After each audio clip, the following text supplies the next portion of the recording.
Alright guys, welcome back to another video, and this day what we're going to be talking about is the Stats app, because I've gotten a lot of people that have asked about the Stats app and curious about how I use the Stats app on a day-to-day basis as someone who's not a tech reviewer, someone who just simply is your average guy using the app. So I'm going to try to keep this kind of brief and right to the point. I'm not going to get into too many details of stuff I don't know about. You can look at other channels for stuff like that. So let's get right into the app. So when you pull up the app right off the bat, the first thing you're going to notice is all those neat little things you want to kind of see right off the bat. You get to see how much battery percentage you have. You can see how far you have it set to charge. And the neat thing about that is if you want to adjust it, you don't have to go to the Tesla app. You can just come in right here and just slide this arrow however you want. I'm going to keep mine at 95, and then it'll just automatically shut off when it gets to that 90% mark on there. Below that, you can see in your phantom drain rate how many miles per hour you're losing by having it sit in its current status. It's going to be based upon the weather, the temperature, all around you, what kind of stuff you have running in the car. Obviously, if you have, more, things running, Sentry mode being triggered a lot. If you have your car in standby mode, then it's going to obviously pull more. And then below that, you have your icons that or your numbers that you're going to look at a lot. You're going to have your estimated range, you have your rated range, which between the two of those, I always look at the estimated range. It seems to be much more accurate for me because that's talking more about with the driving condition and the way I'm driving and the kind of roads I'm on and the hills I'm on, how much mileage is predicted for me to have. The rated range is like in a perfect environment that I don't even know what that looks like. That's what I would get. So I always look at the estimated range, which is nice that it's right there for you. Your driving efficiency and miles per gallon. So you can see on mine currently that it says I'm driving at a 95% efficiency with 128 miles per gallon, which is a really cool metric to use because I come from a gas vehicle and I'm always looking at that with that car, and so this gives me a nice comparison. Below that, you have the recent charge sessions. So once you go out to your car, and let me just take a second here and explain how this works. Stats app doesn't get the data until the Tesla app does. And how that works is when you go out to your car and you unplug your charging wand, only at that time is it going to send the data to the app. So if you wake up in the morning and say, well, what did it do? How many miles did it add? What did it cost me? And you pull it up on there, it may not show anything because you haven't unplugged it yet. The car's still plugged in. Even if it's not charging, it still will not come to the app until you've unplugged it from your car. Okay, so that's just a neat place to quickly look, and you can see I've added 38 miles and it cost me $1.20, and that's really all I look at there. Beside that, it just shows the status, I'm disconnected, and then the watts per mile that it was burning, 264 while it's sitting there. So that's on that first page, pretty cool. Pretty much everything I need to know at a quick glance to control what my car is doing. But on the next screen there, this is where we get all the cool graphs and charts. And this is the other page I actually use with the Stats app. And on that very top part there is your added range. And so let's say today's the 18th, well, because it is the 18th. Okay, and so I went out to my car, removed the wand, data comes over. I can come down here and see that I've got a lot of things I can look at on the top. We have added miles, we have the cost, we have the kilowatts added, kilowatt hours added, and then we have the amount of savings. So how does this read? So let's say I want to see how many miles I was added to my car last night. I come down here and I tap on that bar and it pulls up 38. What did it cost me? I go over to cost, then I press on there and it says $1.20. So it cost me $1.20. How many kilowatt hours added? 9.3. And how much did it save me over fuel? $4.98. So had I gone and put that amount of miles on a car and replaced it with fuel in the tank, you would simply have added up the $4.94 plus the cost of it here of $1.20, and that would have been your actual cost of the fuel. So the savings is going to be the total cost minus what you paid for the electricity. It's going to put that there on that bar. Now you can slice it up into all different types. You can look at 7 days and see in the last 7 days how much savings you've gotten, which is kind of fun to look at. You can see in the last 30 days how much savings you've gotten. So last 30 days section, I've saved $97. Before that, $179. Now, I'm going to take a second here and talk about the challenge that I had with the app and why my data is not accurate right now, but it's getting more accurate. And that is that I was not getting all the data to transfer over from the app in the beginning. And in the end, I'll tell you what I did to fix that. So there's a lot of big gaps in mine. My savings is actually in real life much higher than what is being displayed right here. But hopefully after this video, you guys won't have those same problems. Okay, and so what I did to get the actual gas mileage, because the other question I get is, well, how do you get the actual mileage on the car? How do you know what the savings is? So here's what I did, okay? You go into the savings button, so you go to the top here, tap the savings button, come down here to all your energy costs, okay? And to put my price per kilowatt, what I did was I went on to my statement. I'll show you a picture of my statement here from my electric company. And so, or I guess you say power company. And I looked on there, and you can see here there are two different pay scales or charging scales. If you're using under 600 kilowatts, it's obviously a lot less. Once you get over the 600 kilowatts being used, then it's more expensive. So I went in here and used the more expensive option, put it in here. So I always was running kind of most expensive scenario for what I was, charging myself to charge my car. So I put that in the top one. The supercharging price is just an average supercharger cost. Okay, so you come down here and you just have it on dollars, but you can switch that to the yen or whatever else you use. And then the next line down is just your gas efficiency unit. I'm in the United States. We don't use metric here, so I have obviously miles per gallon, but that can be switched by just tapping it over to kilowatt or kilometers.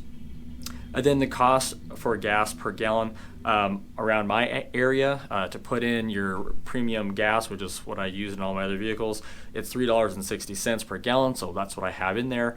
Obviously, that might be something you adjust more in the future. And then the gas miles per gallon was $16 because that's what my old Infiniti got per gallon. I had an FX35 and it averaged 16 miles per gallon. So if you happen to have a vehicle that's a lot better mile economy, you're going to have less savings than me.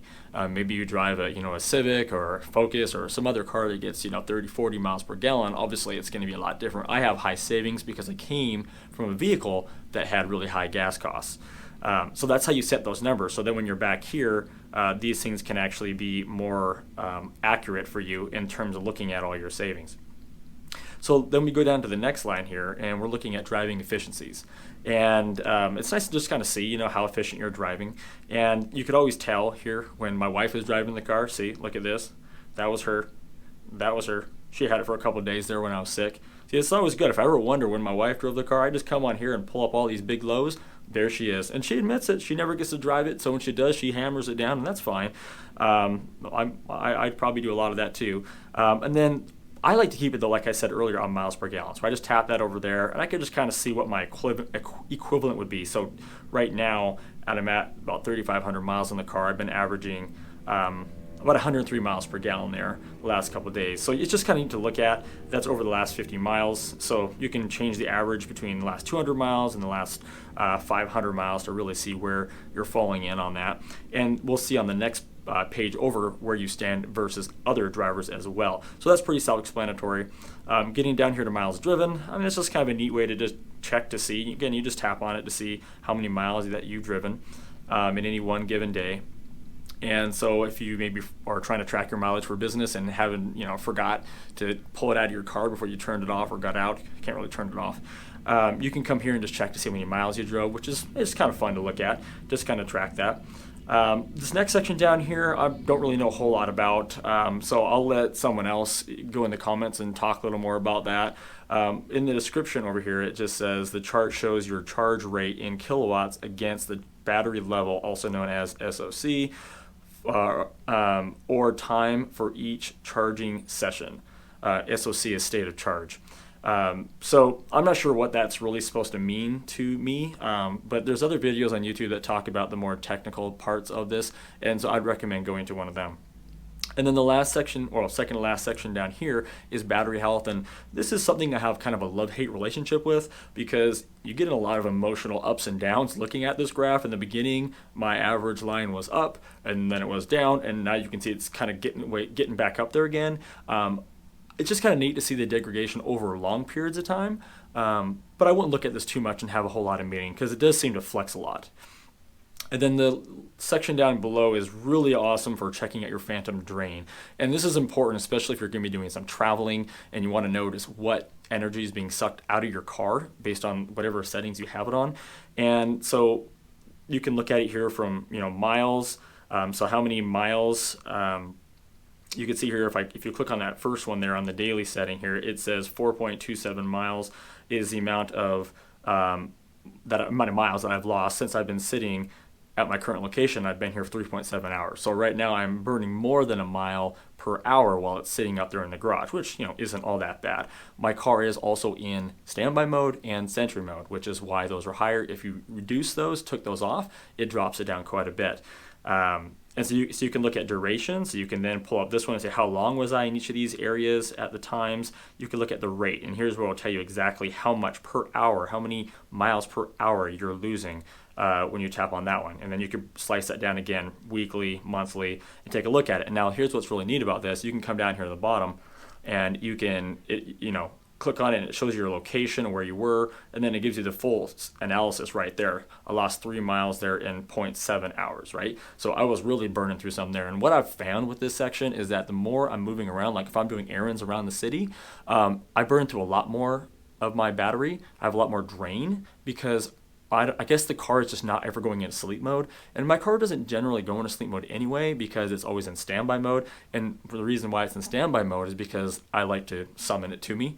But if you don't want those features, don't need them, then just turn those off and your phantom drain will go down. On this next page, I come here maybe once a month to kind of glance at it because all these metrics here are really doing, these first two anyway, is just comparing you to other users. So you can just kind of get an idea of where you stand and your car stands to other drivers out there. And so on the very top, you can select other models if you want to include them all. I only keep the 3 selected because I really only have the 3 and I don't really care how my car compares to an X or an S. So you can just see there it says my efficiency is 70%, which is better than 20% of users. If that means something to you, great. So it's just a neat way to check it. It's just, again, it's just another thing to look at. This next section down here, though, is really neat because it tracks these software updates. And so maybe you hear about everyone getting the software update on because Twitter's posting it and YouTube's posting. You're like, man, I'm not getting it. Well, you can come here to the Stats app and it shows all the updates. And you can see how many stats users are actually getting this update, which is really neat. And the only thing I don't know for sure in here, I think it's right, but correct me if I'm wrong on this, is that this only pulls the data of stats users. I don't think it can pull the data of people who don't use the Stats app in terms of what version they're on. So I'm going to go with it being only Stats users on that. But you can see here at the time of me making this video that most people have the 2019.40.2.1, which is what I currently have. But for a while, I saw that a couple people had it, but I wasn't one of them. And so it made me feel like, okay, I'm not being left behind, kind of thing. So it's just a neat place to go and check. And then that bottom graph, just daily average efficiency across users. So it just kind of gives you another scale to compare yourself over the 12-month period that it's looking at there. Now let's talk about the controls you get with the Stats app.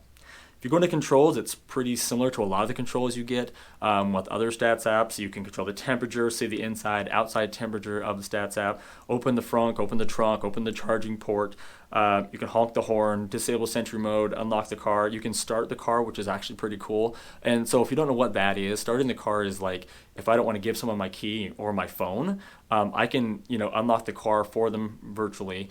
Then I can start the car, which means they can get in the car and drive it without having to put the key on that center console or have the phone in the car. And so it opens it for a certain period of time. I don't remember exactly what the amount of time is that they can use that once I press it to get in the car and drive it. And then, of course, below that, you got the map. So these controls are all good, but we've always kind of had those. But what makes this app really unique is all the Surrey Shortcuts, and that works really good.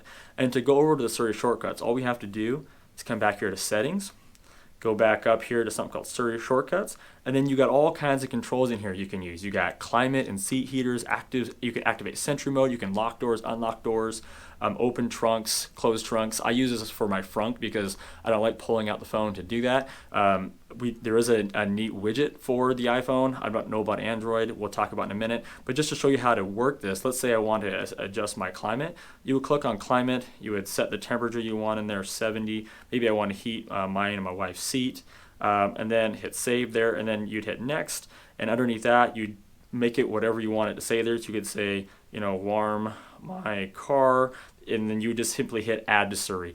I can't do that, hit add to Surrey, because I've already saved it. If I did that, it would just Oh, maybe I didn't yet. It must be different temperature. So now it's saved there. So now if all I would have to do is press Surrey and just say, hey Surrey, warm my car, or don't do it. Don't do it. Okay, good. Usually it hears me too well. And then it would warm my car for me. I get a notice that says your car is heating. You get down to your car and it's warm. It's pretty cool. But you can make things like that. So I have it. I say, hey Siri, open my trunk. Open my frunk. Anything you want to program in here, it'll pretty much do, which is really handy. You don't have to have the app open, and it'll do it. Works really, really well. And then you can go through these other settings back here. I mean, you can tell the car when to start heating up. You can tell the car when to warm the battery up so it's ready for you. We do now have that feature in Tesla with one of the latest updates to where now you can obviously set your departure time, and it does a lot of that for you. So that's not as pertinent as it used to be, but this app's been doing it for a while, which is great. There is a 0 to 60 measurement in here to test your 0 to 60 speeds. I haven't gotten it to work. I haven't got any 0 to 60 app to work on that. Every time I do what it says, it only clocks a maximum like 30, 35 mile an hour speed. So when you guys have gotten that to work, I would love to know how you did that, because I'd like to play around with that some more. And so the next thing I'll tell you about is the widget, which is really great. So if you're walking out to your car and maybe you don't want to use Surrey, maybe it's loud or whatever, all you have to do is turn your phone on, and then slide over to your widgets, and you can see you've got all the controls right in the very, very top of your screen there. And again, you can control it all right there, super easy like that as well, which is really cool. Okay, so one thing I wanted to add on here as well while I'm working on editing this video that I don't want to leave out is that if you use the schedule departure option when you are setting up your car and your charge time at your home, you ever might wonder, like, when is it going to actually start charging? And the only place I've ever been able to find that is on the Stats app. And so I'm going to put up a picture right here. Okay, and you can see right on the very top underneath the percentage of the max I want it to charge. It has a little time there, and that displays when the car is going to actually start charging. So I want to make sure you guys understood that. Now, the second to last thing I want to talk to you about is the support behind this app, because it's phenomenal. Let's say you're having issues with it not bringing data over like mine did, and I'm going to talk about that in a second. All you had to do is tap the support tab, and what it's going to do is it's going to bring up an email just like that with all of your log in it, all your numbers, all your data that's being sent to and from Tesla. And so when you send that to the developer, he'll be able to look at it and see what the real problem is and give you advice based on not what you think the problem is, but what he can see the problem is, which is really cool. So definitely recommend using that if not. And he always got back to me real quick within the same day every time. Frequently asked questions are also very good, so definitely take advantage of those. I learned a lot inside those ones as well. Okay, now the last thing I'm going to talk to you about is that I could not get my data to come over to my car. It was really random. It would do it for 2-3 days, then it wouldn't do it for 6-7 days, and would do it again. The developer got back to me. We were having a bit of a problem with it because he's like, well, not many people have this issue. I was kind of unique in that. But a lot of you guys have reached out to me and said, you also have this issue. And so here's kind of how this works. If you're pulling the wand out of your car and maybe you're wiggling it a little bit, and it kind of, this is what some people have said, and it might cause it to reconnect again and disconnect or reconnect. That right there will cause it to lose the data. Let's say that you let it charge, but then the car sat for 5-6 hours without you pulling the wand out. It's possible that the car again kind of trickle charge, kind of got more back into it, charge a little bit more, and then when you pull that wand out, it's only going to pull that last tiny little bit of data, because it's only going to pull the last charge, whether it's like 1 second of a charge or it's 6 hours of a charge. And so keep that in mind. And so what I've done to make this app work now is I go down to my car in the morning. So I have it set to depart at 8 a.m. So I go down there, about 7 in the morning, and the first thing I do is I open my door. I don't unlock the car with the app. I don't walk up and press the wand button and detach it, because the data just never came over to my phone when I did that. Instead, I walk up to the car, I unlock it by just opening the front door, my driver door, phone's in my pocket, and then I go and unplug the wand, press the button, unplug the wand, hang it up, and the data's been coming over now 7 days in a row. So I don't know why that fixed the problem, but it did. And so hopefully that does fix that problem for you guys as well. And the last point I'll make on this is that there is a cost to this app. I mean, I believe it was $19.99 or something like that, basically $20. And in my opinion, to have Surrey Shortcuts, to have all that data accessible to you, to know what your cost is of the car, all in one place. And one great thing about this app too is it doesn't constantly turn your car back on. So it really does not hurt your car that much in terms of phantom drain like a lot of the other apps do. I think it's totally worth the money, 100%. It's got a great support system behind it. I think it's really worth it. So if you guys are on the fence about using it, I would recommend giving it a fair try. I don't think you're going to find anything better out there. All right, guys, I know that was a long, windy explanation of this app, but there's a lot to cover on it. Hopefully one or two of those things answered a question you had about the app and just how it's really used, or if you've been on the fence of getting it or not, maybe it swayed you one way or the other. But I'd love to hear your opinion on the app if you use it, and I'd love to hear if you have any more questions about it, because I'd be glad to go and bring it over to the developer and see what he has to say in terms of answering those questions. I know that he puts a ton of time and effort into these apps, and so I'll be curious to see what more we could do to make this even better. So, all right, guys, thanks for watching. I'll see you on the next one. Hey guys, thanks again for watching one of our videos. If you like this video, please give me a thumbs up. If you're already a subscriber, thank you. And if not, please consider. I try to post on a weekly basis at least once. And really with this channel, I'm just going to be tracking all the updates, tracking what you can do with the Tesla and what it's like having one. Thanks again for watching. I'll see you guys on the next one.